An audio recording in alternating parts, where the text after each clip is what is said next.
Hola y bienvenidos a Latin Pilot Podcast, el lugar donde aprendemos del maravilloso mundo de la aviación. El día de hoy les traemos la continuación del podcast antepasado de la historia de la aviación en México. Les platicábamos hace poco de Braniff, que fue el primer mexicano en levantar vuelo en tierras latinoamericanas. Fue un 10 de enero de 1910. Les platicamos que también Miguel Lebrija fue el segundo en hacerlo, en un avión Blériot y bajo el patrocinio de una empresa tabacalera. Y también les comentamos de Francisco I. Madero, que fue el primer jefe de estado mandatario en volar un avión. Realmente él iba como pasajero, no lo iba volando, pero el primero en subirse a un avión. Y bueno, ahí mencionamos poquito de un personaje que realmente es impresionante. Mencionamos poquito cuando hablábamos de Roland Garros y la exhibición aérea que vino a dar en la Ciudad de México. Hablamos de Juan Guillermo Villasana, que fue una persona extraordinaria para el mundo de la aviación en México. Entonces les vamos a platicar enteramente sobre él en este episodio. Queríamos agregar otros temas, pero realmente encontramos que con este solo personaje teníamos para un solo episodio. Antes de comenzar con este relato, quisiera saludar a Jaime y a Lalo. Jaime, ¿cómo estás? Muy bien, ¿y tú, Nico? Te veo muy sonriente. Muy bien. Como Hay siempre. que estarlo. Me encanta este tema, sobre todo la historia. Entonces, bastante interesante tema. Por eso estoy sonriente. ¿Tú, Lalo? Todo bien, gracias, Nico. Aquí ya listos para hablar de este gran personaje. Sí, Juan Guillermo Villasana. ¿Ustedes habían escuchado antes de él? Sí, obviamente, ¿no? Sí, claro, en mi escuela era muy famoso. En el IPN, en el Sí, Politécnico, dio así clases es. ahí, ¿no? Sí, en sus inicios, Ya ves. antes de que fuera el Politécnico como tal y la ESIME como tal. Pero sí. Perfecto.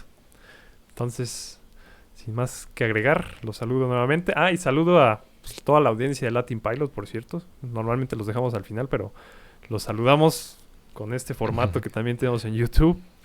Y esperemos que les guste este episodio. Si tienen alguna sugerencia, pues háganosla llegar, ya sea por todos nuestros medios de contacto en redes sociales o al correo que a cada rato repetimos. Entonces, comenzamos. Vamos a cortar un poquito todo el contexto que vivía México, ¿no? Vamos a únicamente involucrarnos al contexto de la aviación.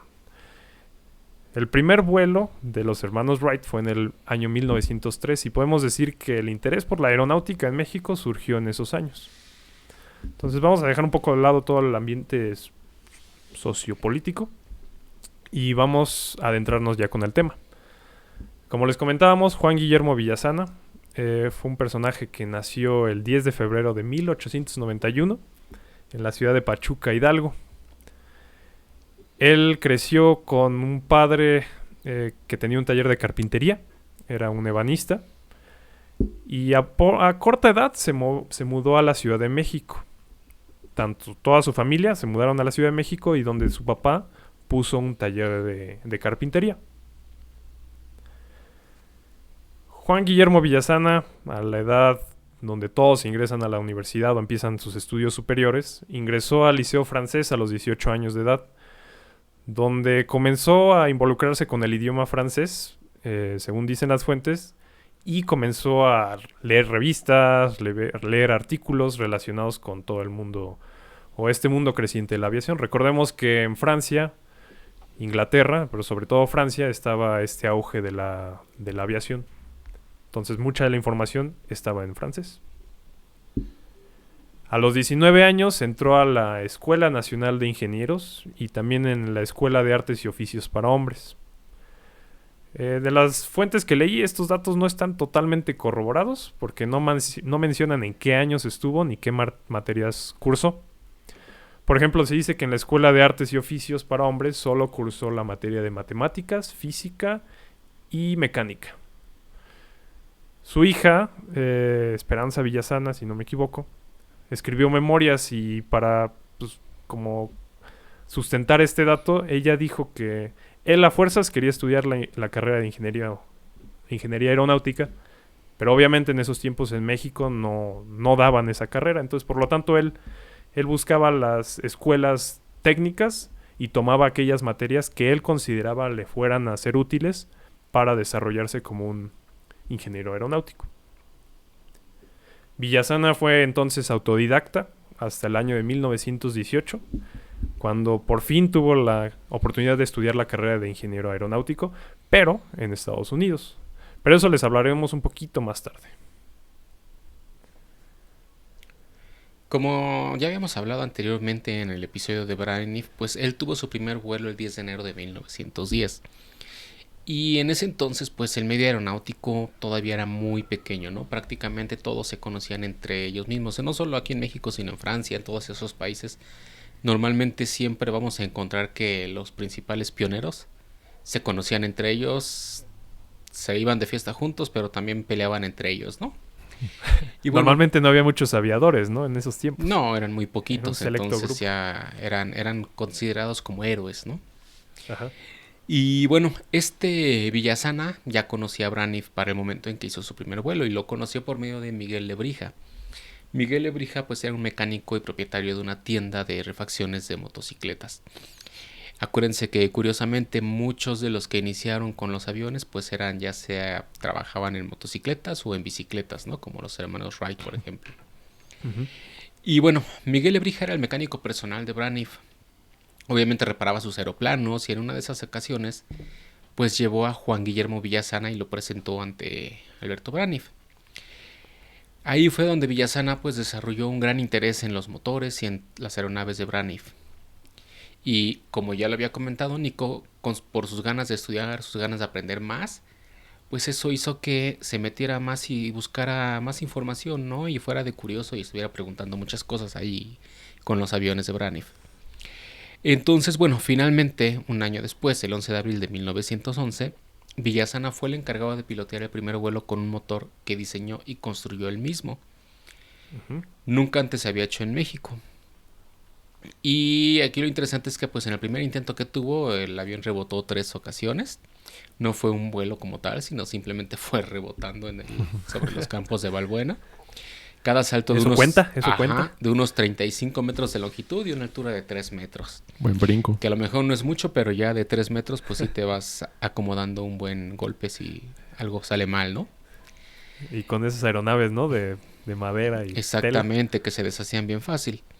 Y ya, obviamente, pues su interés de mejorar y de construir cosas más avanzadas, pues realizó unas modificaciones a este aparato y logró volar una distancia de 700 metros a una altura de 9 metros sobre el suelo, ¿no? Que ya fue una gran hazaña considerando todo lo que habíamos comentado en el capítulo de Braniff de las condiciones especiales de la Ciudad de México y aparte de que era un diseño nuevo, ¿no?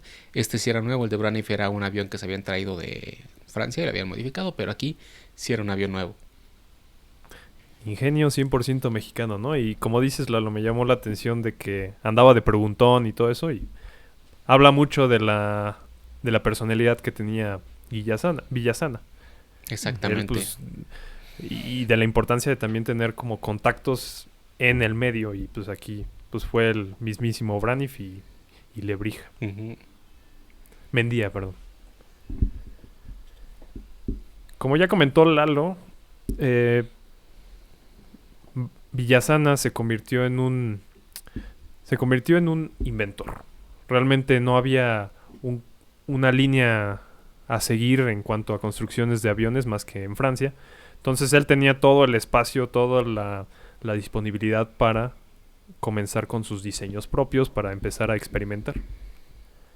Hay un momento importante en la historia de México y fue la primer aeronave hecha 100% en México. Tenía un motor italiano, pero fue hecho completamente en México. Un poquito atrás, el ingeniero polaco Santiago Powerjewski se asoció con Villasana. Ellos dos, bueno, Powerjewski viendo el nivel, el entusiasmo que tenía Villasana, se asocia con él e importaron un motor italiano Ansassi. Con la ayuda del mecánico Carlos León, construyeron el primer avión mexicano en Latinoamérica. Este monoplano estaba basado en el de Perduzán de 2 plazas que Martín Mendía tenía. Recordemos que pues, fue el que usó para volar en los llanos de Balbuena. Y bueno, Santiago Poverjeski y Villasana hicieron una copia del modelo, pero también la tuvieron que ajustar, la tuvieron que modificar para que pudiera volar en la Ciudad de México, tanto a la aeronave como al motor. Esta aeronave tuvo tanto éxito que hasta el gobierno mexicano le ofreció a Villasana, y a Poverjeski que se les compraba ese avión para usarlo obviamente con fines militares. Se llegó a un contrato de 5 aeronaves tipo Latinoamérica, pero pues bueno, en esos tiempos el contexto político era un poco inestable y después del golpe de estado de Victoriano Huerta impidió que se terminaran estos 5 aviones. Continuando con pues, todo el desarrollo que tuvo Villasana en la aviación mexicana, hay un punto muy importante y para el desarrollo y diseño de aeronaves nuevas, que fue el taller nacional o los talleres nacionales de construcciones aeronáuticas, que iniciaron en los años 1915 por decreto del gobierno para precisamente desarrollar aeronaves propias del Estado mexicano, debido a un embargo que había de los Estados Unidos en cuanto a armas, material y todo eso, y también por la guerra, también ellos necesitaban ser autosuficientes para poder proveerse de este tipo de material bélico. Los aviones ya estaban teniendo un auge para la guerra, ya lo hemos comentado. Y bueno, de los talleres nacionales de construcciones aeronáuticas, Villasana fue el encargado de fabricación de hélices, ahorita verán por qué, y llegó a ser jefe de los talleres del Departamento de Aviación Militar, cargos que ocupó entre los años de 1919 y 1946 en varias ocasiones, no seguidas, pero en varias ocasiones.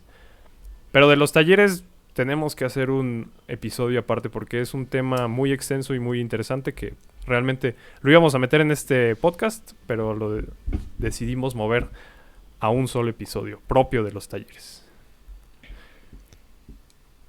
Sí, como ya habías mencionado, pues se convierte a cargo de este taller del gobierno, pero esto es ya que antes hizo una gran hazaña, ¿no? Con una hélice, la hélice Anáhuac, con este diseño suyo que empezó en 1910 y que tardó 5 años en perfeccionarla.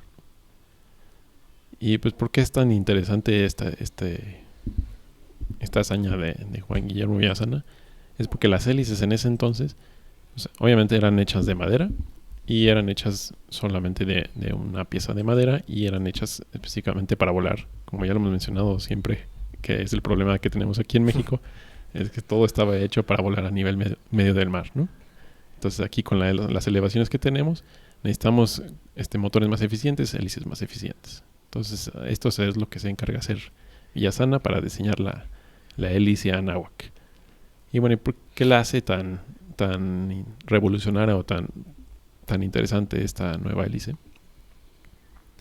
Es pues, porque las hélices, como ya lo había mencionado, las hélices extranjeras pues eran una sola pieza de madera, lo que significaba que pues, su densidad más o menos era la misma a lo largo de toda la hélice. Entonces eso no es lo óptimo para una hélice. Para la hélice necesitas diferentes tipos de masas dependiendo de a qué radio estén del centro, ¿no? Que a la longitud. Sí, y de hecho, como dices, ¿no? Siendo de una sola pieza de madera, pues el árbol tiene variaciones de peso y volumen pues, de la base hacia arriba, digamos que lo cortas así, ¿no? Entonces, no tiene las mismas características o propiedades de un lado o del otro de la tabla. Así es. Entonces, para corregir eso, lo que hacían antes eran, pues, como con los coches, con tus balanceos, ¿no? Si te le falta peso en este lado, pues te meten un plomito, un peso, ¿no? Entonces, así es lo que hacían aquí en los aviones. Ajá. Cortaban y metían pesos, ¿no? Balitas o como balines de plomo, así ¿no? Es. Incrustadas. Y pues esto también podría ser algo peligroso, ¿no? Porque pueden salir disparadas o también pues, pueden causar vibraciones que no es lo que quieres. Entonces, ¿qué hace Villasana? Entonces, lo que hace es que junta diferentes tipos de maderas y las va pegando, ¿no? Es un pegado especial para que se vaya formando y para que vaya quedando más uniforme la hélice. Y con una curvatura y superficie que le sean más eficientes a las altitudes a las que están acostumbrados a volar aquí en la Ciudad de México, ¿no?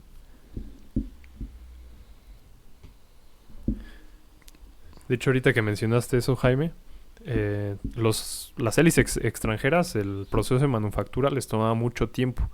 Uno, para balancear, ¿no? Bueno, ahí ya idearon lo de los balines, pero también a la hora de moldearla. Entonces, a veces era difícil darles perfiles complejos o perfiles más curveados. Villasana, con esta técnica de maderas contrachapadas que mencionas, logró hacer un perfil bastante pues interesante que resultó funcionar en la Ciudad de México. Sí, y ya cuando se probó el 19 de octubre y fue montada en un avión Huntington con un motor de 100 caballos de fuerzas.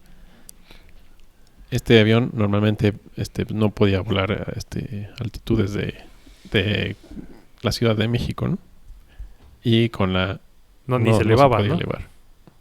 Y ya con la hélice de Anáhuac, de Juan Guillermo Villasana, pues ya podía volar a 9.750 pies sobre el terreno de la Ciudad de México, que vienen siendo 17.350 pies sobre el nivel medio del mar, ¿no?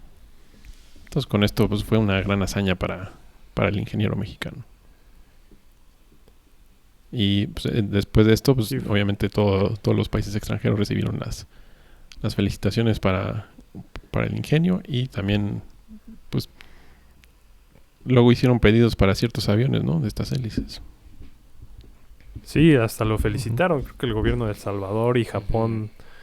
En Japón se dio un récord por un avión volado por un americano, pero logró elevarse a 19.500 pies. O sea, un récord de altitud en esos años. Y nada más para agregar, Jaime, ahí en el método de construcción también, para evitar esa diferencia de pesos, de volúmenes entre un extremo de la tabla y del otro, lo que hacía Villasana era que la cortaba por mitad. En el canto la cortaba por mitad, las hojas de madera, y las encontraba, es decir, tú partes la madera a la mitad y tiene las mismas propiedades a lo largo, entonces la encuentras y ya tienes bien balanceada tu hoja, entonces tu hélice, perdón, o tu pala. Entonces ese fue el método que también tuvo que idear para solucionar el problema.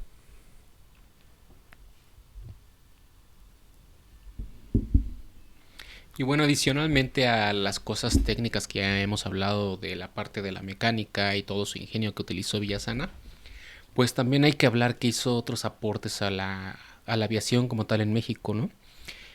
Como ya lo mencionó Nico en un inicio, pues en 1917 entró a estudiar la carrera de ingeniero aeronáutico en la American Aviation School en Buffalo, en Estados Unidos.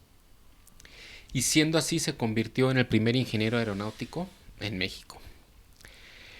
En 1919 trabajó en un proyecto para diseñar y fabricar un helicóptero, mucho antes de algunos fabricantes famosos como Sikorsky o Heinkel tuvieran la idea o el concepto, ¿no? Él ya estaba un poquito más avanzado, no llegó como tal a su construcción y todo, pero pues ya empezaba a ver cómo se podían hacer estos aparatos voladores. Por otro lado, también fue un impulsor de la aviación privada y comercial en el país, trabajando en las concesiones que se otorgarían a las empresas privadas para el transporte de carga, correo y pasajeros dentro del país, ¿no? Aquí sí es importante recalcar que pues él en 1928 llegó a trabajar a la Secretaría de Comunicaciones y Obras Públicas, que hoy en día pues ya solamente se le conoce como la Secretaría de Comunicaciones y Transportes, y fue ahí donde se creó el Departamento de Aeronáutica Civil, lo que hoy en día pues es la Agencia Federal de Aviación Civil, ¿no? Y que antes se conocía como Dirección General de Aeronáutica Civil. Y él precisamente fue el primero que estuvo a cargo de esa oficina. Y a raíz de eso, pues él se estuvo muy, muy metido en lo que eran las autorizaciones, en empezar a traer rutas principalmente de correos, en empezar a establecer lo que eran las bases de lo que después vendría a ser Mexicana de Aviación y otras aerolíneas que ya, principalmente de carga y de correo, que empezaron a existir en aquellas épocas, ¿no? Él fue un gran impulsor y pues digo, no dejó su trabajo técnico, ¿no? A la mano de la parte administrativa, pues seguía haciendo cosas técnicas. Pero sí, digamos, brilló en todos los aspectos en los que él quiso trabajar durante su carrera. Estuvo involucrado en todas las partes de la aeronáutica del país, casi, casi, ¿no? Exactamente. ¿Algo más que quieran agregar, Jaime? Pues nada, es muy interesante este personaje y esperamos que hayan aprendido algo, ¿no? De esta gran persona y que no se queden con la idea de que los ingenieros importantes son los de fuera, sino que aquí en México tenemos gran talento. Exacto. Qué bueno que lo mencionas, Jaime. Exacto, y sobre todo en la escuela donde estudió Villasana, ¿no? Lo que después se convirtió en la CIME del Instituto Politécnico Nacional, entonces. De ahí... Vamos a darle en esta ocasión a Lalo. Sí. Mira, como decía el eslogan de Mexicana, ¿no? La primera siempre será la primera, entonces. Pues sí. Si quieren estudiar el legado de Villasana, ya saben dónde. Inscripciones abiertas en el Politécnico Nacional. Hagan el examen. Sí, no, sí estudian ingeniería aeronáutica, está muy padre. En donde quieran. Bueno, Lalo ya recomienda el IPN. Pero donde quieran estudien la aeronáutica. Y para concluir, para cerrar este tema, pues una opinión, una conclusión personal, conjuntando todo lo que dijeron Lalo, Jaime y bueno, yo. Vemos que Villasana fue una persona excepcional, de esas pocas que buscan hacerse de un conocimiento propio, a pesar de todos los problemas que pueda haber, ya sea tanto social, político o mismo en su propia vida personal. Él logró, en base de ingenio y de aprendizaje, realmente impulsar la aviación civil, militar en el país. Y si hubiéramos seguido, yo creo que por esa línea, siempre existe el hubiera, ¿no? Pero si hubiéramos seguido por esa línea, yo creo que México hubiera sido uno de los países más importantes de la aviación. Pero bueno, eso es una opinión personal. Villasana fue un personaje muy importante en este mundo de la aviación, por eso le decidimos dedicar un solo episodio. Y yo quisiera preguntarle a la audiencia si ya conocían de Juan Guillermo Villasana, o si conocen algo extra que no hayamos dicho en este episodio, que nos lo hagan saber, nos lo escriban en los comentarios, ya saben, en Facebook o en YouTube, en Instagram, en donde quieran. Y pues nos ayuden a seguir impulsando este proyecto del podcast y seguir nutriendo esta serie de la historia de la aviación en México, que es poco conocida. Como dice Lalo, a veces es difícil encontrar datos, pero pues aquí hacemos nuestro esfuerzo para conjuntarlo y tenerlo en un solo espacio. Y también, antes de concluir, pues voy a mencionar la fuente donde tomamos esta información. Fue un trabajo que se llama El desarrollo de la ciencia aeronáutica en México, el caso de Juan Guillermo Villasana y la hélice Anáhuac, del doctor Federico Lazarín de la UAM, me parece, Universidad Autónoma Metropolitana. Entonces, para que pues también sepan que no nos inventamos la información. Bueno, si ya no hay nada más que agregar, se despide de ustedes la tripulación de siempre. Jaime. Lalo. Y Nico. Nos vemos pronto. Nos vemos.